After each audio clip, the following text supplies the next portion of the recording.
It's stupid. I think the Edinburgh Fringe is one of the coolest things we have in the UK. I love it. It's very easy to shit on the upper middle classes, but they also produce good art. I am promising a return of £600. It'd be an episode of Dragon's Den where all of the dragons just beat me to death.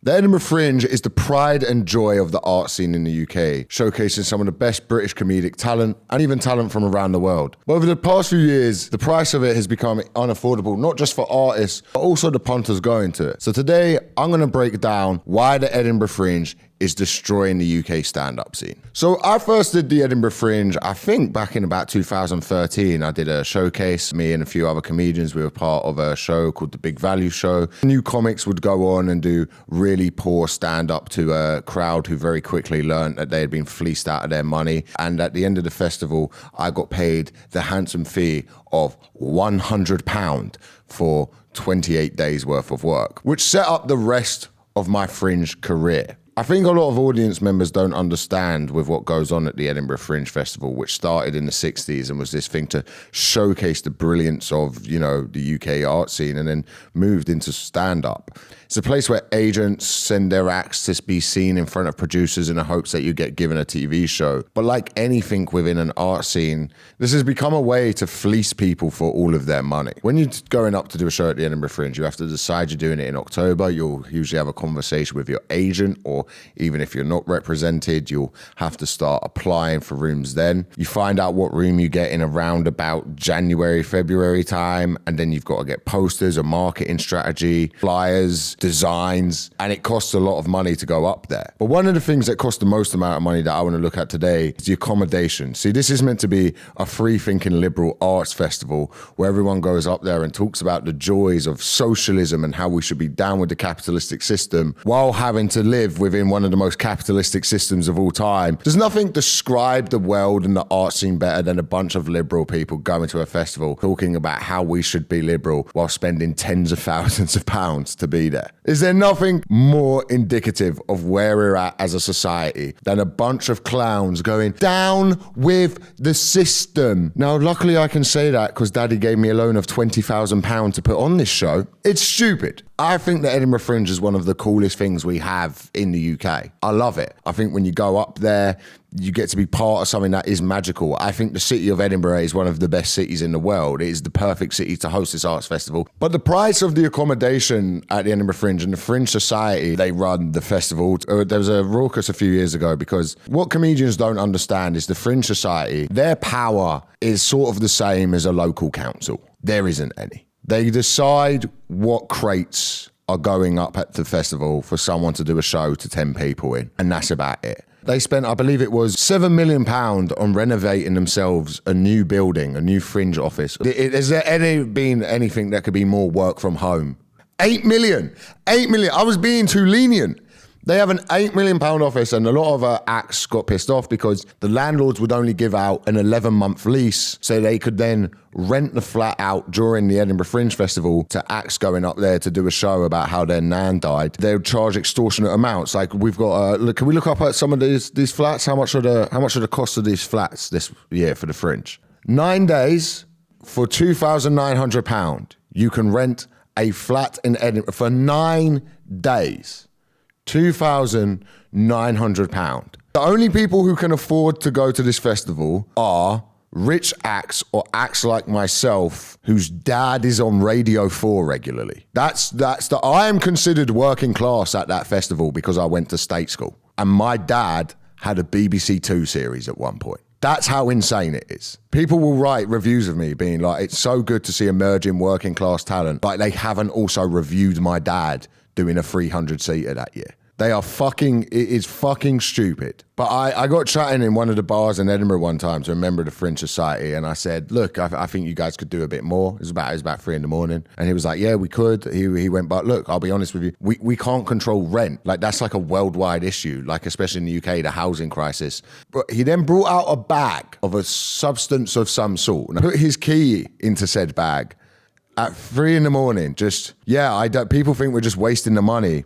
And I was like, oh, that's where the money I've paid to be at this festival is going. And so the problem that this creates, it creates this sort of ecosystem and financial system of this bubble that's meant to be an arts festival, that's meant to showcase talent from the UK. You know, I think from every range. It's very easy to shit on the upper middle classes, but they also produce good art. You look at Fry and Laurie and people like that. They're privately educated. You've had the Cambridge Footlights, but these people can create good things. Not so much the Cambridge Footlights anymore. What a load of wank that is. But you should also showcase good working class talent as well. And that's just becoming harder to do at something like the Edinburgh Fringe because of the price of it. I sold one of the best years I had. I had a year a few years ago where I went up there. I wasn't particularly known on social media or anything at this point. And I wrote this show. I wrote it during COVID. It took several years to write, to preview it, to make it. I went up to the Fringe. I did it. I started selling out because of reviews. I think I was in like the top best shows at the Fringe. I got put in because of the reviews and things like that. By the way, to get reviewed costs thousands of pounds. You have to hire a PR. They don't just come to your show. You have to pay. If somebody comes to your show and hates it, that's probably cost you £300. You have paid £300 for some fucking student to come to your show and go, that was a load of crap. 2 stars. That's cost you £300. You paid £150 per star. And I went up there, but my show did quite well, started selling out, and a few months later, I got my settlement through. I was very excited because I sold £13,000 worth of ticket, which is a lot. There's a lot of money, and I was super, super stoked. After the breakdown of that £13,000, I got £600 of it. My accommodation cost me £2,500. That's just not a good system. If you're a business, that's not a good return on your investment. If I was on Dragon's Den, and I walked in there and I said to Stephen Bartlett, if you invest in this business and give me £13,000, I am promising a return of £600, but you will also need to spend another £2,500 on me to have the accommodation. He would tell me to fuck off. It'd be an episode of Dragon's Den where all of the dragons just beat me to death. What this created is it created this system where the only people who could afford to go to the Fringe were usually upper middle class people. They would go there, they would do a show about how guilty they are as a white person or something like that, and then a load of other guilty upper middle class people would go up there and go, wow, this is very profound. And that's the people who would get put on television. That's the people who would be put on this thing, which is why there was years British TV is kind of dying now. This is why things like SNL were really good, actually, because it's showcasing very new talent, a lot of working class talent, so that it is coming back round, you know, to get credit where it's due. That's why you sometimes go, wait, where's the working class talent? There's not a new Mickey Flanagan or someone like that coming through. And it's because of this system that the Edinburgh Fringe created. And that affects comedy. That affects the entire art scene. Not just that, for audiences as well. The audiences there should be diverse. Diverse in everything, sexuality, race, gender, but also in income. Art should be accessible for all. I truly, truly, truly believe that. But when you create a system like the Edinburgh Fringe has created, the thing that pisses me off about liberal stuff, as a liberal, is when something on its face tries to pose this like great, like we're left wing, we care about everyone. But then you scratch the surface, it's like, give me your fucking money now. Listen, you can come here to the Edinburgh Fringe. We want shows from people who are trans, your race, your creed, your sex. You are all welcome here as long as you're VAT registered. You have to at least make £100,000 a year. But we want everyone here. We don't discriminate.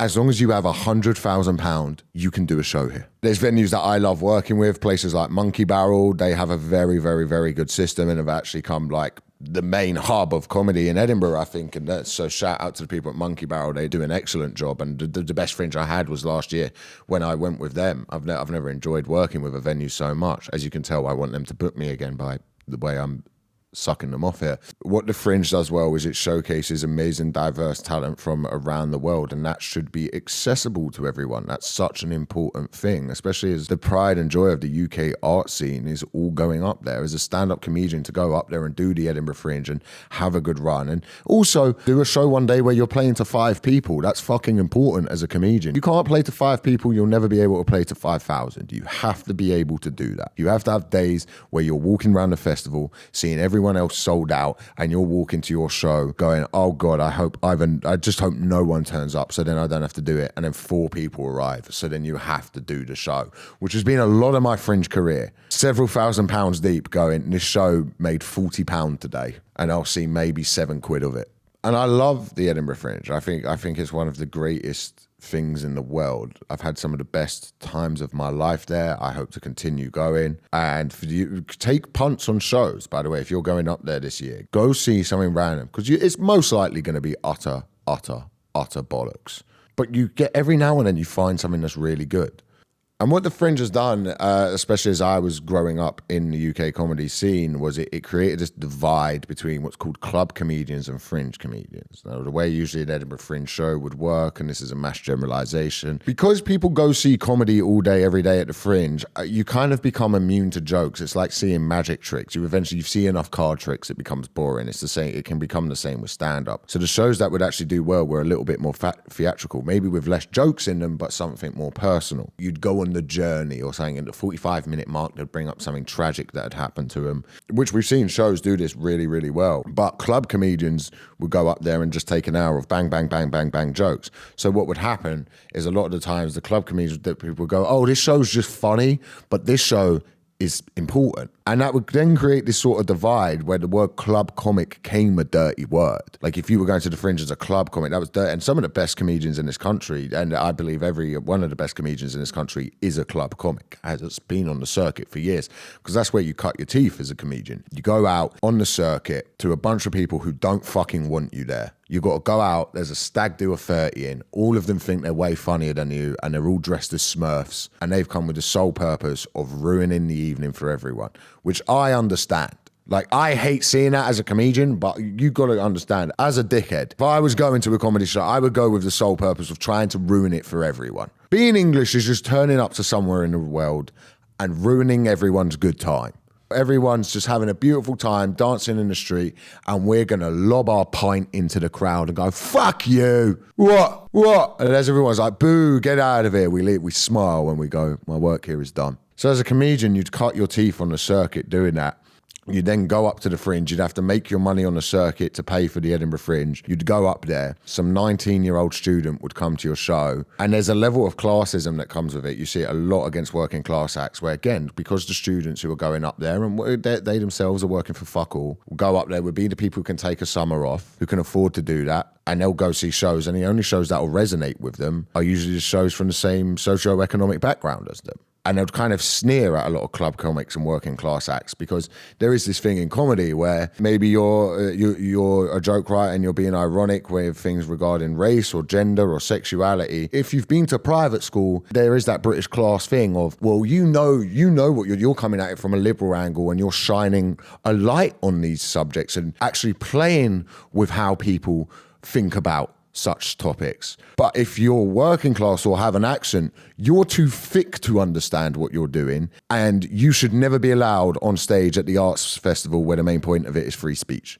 And that's kind of what would happen at the Edinburgh Fringe. You'd see acts go up there who were fucking phenomenal, and then some reviewer would go to it and be like, I just couldn't understand what they were saying. I've never heard a northern accent in my life, and it was actually quite scary. I only want to hear them when they're working in Greggs. So I'm not going to the Edinburgh Fringe this year, not for any of the reasons I've just said, but because I'm fucking lazy. I'm not writing a new hour for you fucks yet. Long may it continue. God bless it. I will be returning there next year, hopefully, where I will be taking back everything I've said and sat in the artist bar trying to rebuild the bridges I have burnt after making this video. Let me know if you're going to the Fringe this year. If you are going, take a punt on things. Just go see something crazy. This has been The Steel Show. Join us next week where we'll be back to topical things.